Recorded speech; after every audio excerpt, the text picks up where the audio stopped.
Takže, čo tu za to budú, zdravím vás zo škôl a dneska tu máme môj prvý ask a môžeme sa ísť na to, mám tu celkom asi tak okolo 10 otázok.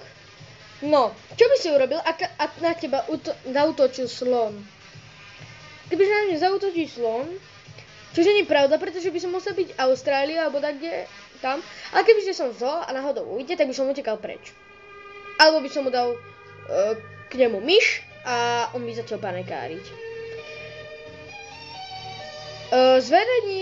Zverejni svoj obrázok po zobudení.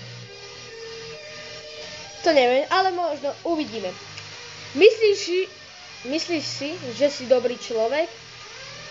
Akože tak kúsok iba, pretože nie som ani taký dobrý, ani taký zlý zase. A tak. Čo je najlepšia vec, ktorá sa ti kedy stala? Že som mohol začať natáčať na YouTube. To je pravda. Bez ktorých troch vecí nemôžeš žiť? Rodina, jedlo, pitie. Internet. Koľko máš zubov? Všetky mám, takže nemusím ich počítať. Všetky proste.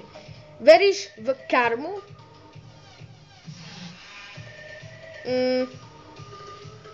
Kúsok.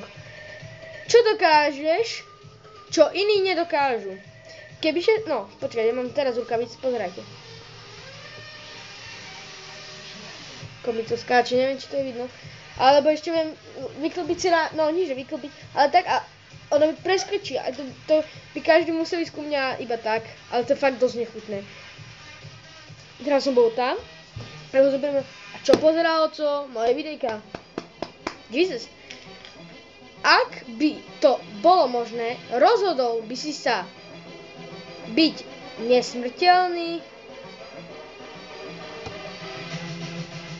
Museli by byť ale nesmrteľní moji rodičia a ostatných, ktorí mám rád, inak by to nebolo nič, pretože to by nemalo význam ani žiť. Kde by si chcel zaletieť, ak by si bol vtákom? Austrália, Amerika, Londýn, Paríž. A je to. A ešte 4 otázky. Čo robíš ako posledné pred spánkom? Pozerám telku a modlím sa. Takedy. Aký bol tvoj obľúbený televízny program, keď som bol dieťa? Bol to celkom Uragán, Susedia, to bol fakt mega.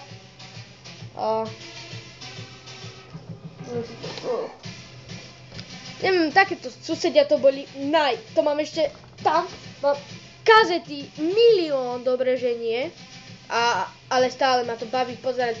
Dákedy si to omielam, raz som mal takú chvíľu, ešte som tu nemal izbu. Bol som na druhej strane, kde je teraz spáleň. A ja som to, zapol som si normálne počítač, išiel som k telke, zapol a takto som robil. Tak som úplne, že bol mimo. Chceť žiť na veky? Nie, ak nebudú moji rodičia. Čo pre teba znamená sloboda? Veľmi veľa. A ešte tu máme 2 otázočky. Čoho si najviac ceníš na svojich priateľoch? Niektorí ma majú radi, podporujú ma, ochraňujú ma, to sa navzájom ochraňujeme.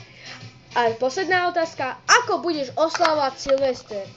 Takže ja, keď už som oslavoval 12, budem samozrejme vonku s kamarátmi a tak. Môj ask je normálne, keď si ho dáte na ask, dáte ask lomeno fama lomeno skús 10 a máte to. Takže, ja už sa s vami pre tento ask lúčim a čus bus, autobus.